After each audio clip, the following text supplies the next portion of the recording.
They called her Margaretta, Kate, porcelain doll with glass eyes that always seemed too real.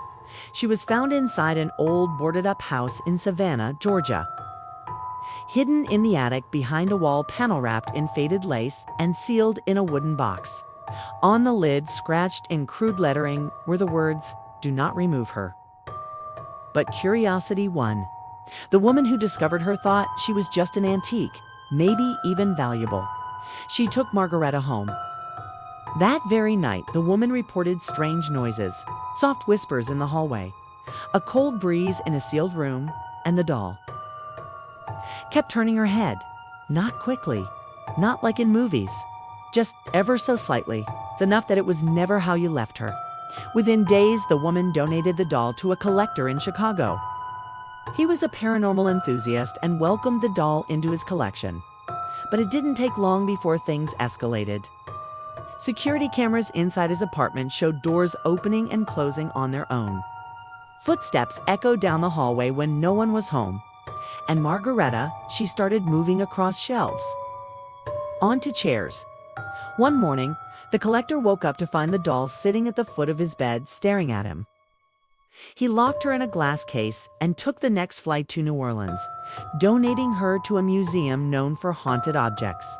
For 48 hours, all was calm. Then, without warning, she disappeared. No alarms were triggered. No footage showed anyone touching the display. The case was still sealed.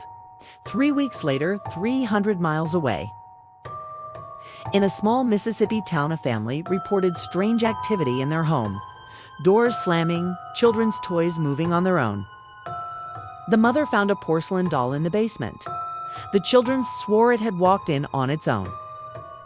When researchers investigated, they were stunned. It was Margaretta.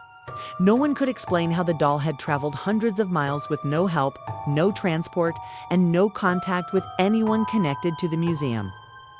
It was as if the doll chose where to go. They say she's drawn to people who disturb her resting place, or those who try to own her.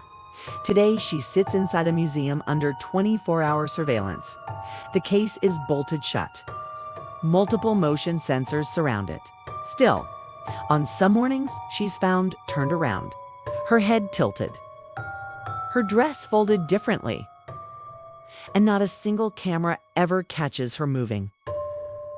So ask yourself this: if a doll can travel between cities all by itself, what is really controlling it, and what does it want?